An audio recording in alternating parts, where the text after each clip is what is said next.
Hey everyone, welcome back. If you're a 3D artist, designer, or animator, you already know that Blender can be both magical and demanding. It's one of those tools that lets your creativity go wild, but it also pushes your laptop to its limits.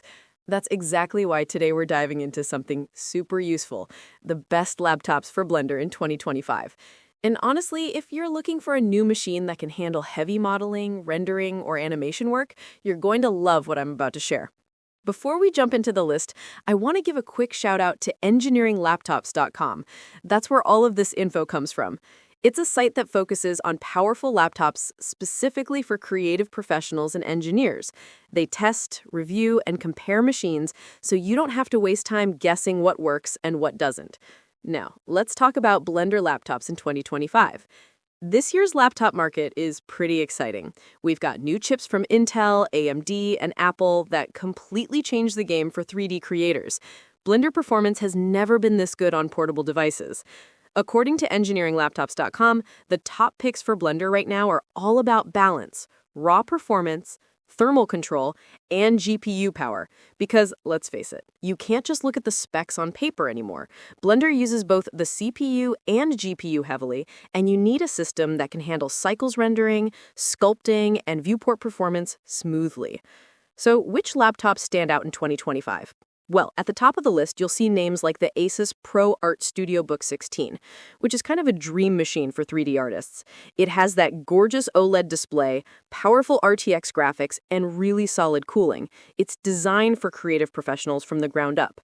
Then there's the Razer Blade 16, which brings gaming-level performance into a sleek, professional design. It's great if you want something powerful, but also stylish and portable.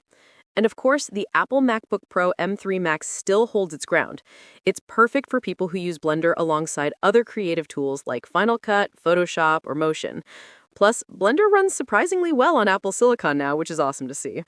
What I really like about engineeringlaptops.com is that they don't just throw specs at you.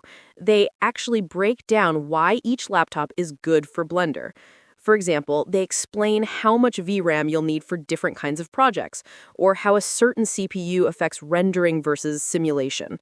It's written in plain English, no tech jargon overload, so even if you're not a tech geek, you can still make the right choice. They also include little things that matter in real life, like keyboard comfort, fan noise, and battery life when you're working on the go. Because we all know it's not just about benchmarks. It's about how that laptop feels when you're in the middle of a late-night Blender session trying to get that perfect lighting setup.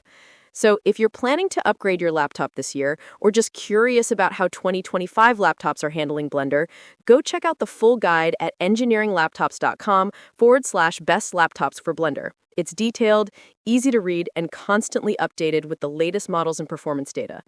Honestly, if you're serious about your 3D work, it's one of those sites worth bookmarking. You'll find clear recommendations whether you're a beginner experimenting with your first scene or a pro working on client projects every day. All right, that's it for today's video. If you found this helpful, give it a like and maybe share it with someone who's into 3D art or animation. And don't forget, check out engineeringlaptops.com for the full breakdown and recommendations. Thanks for watching, and I'll see you in the next one. Keep creating, and happy blending.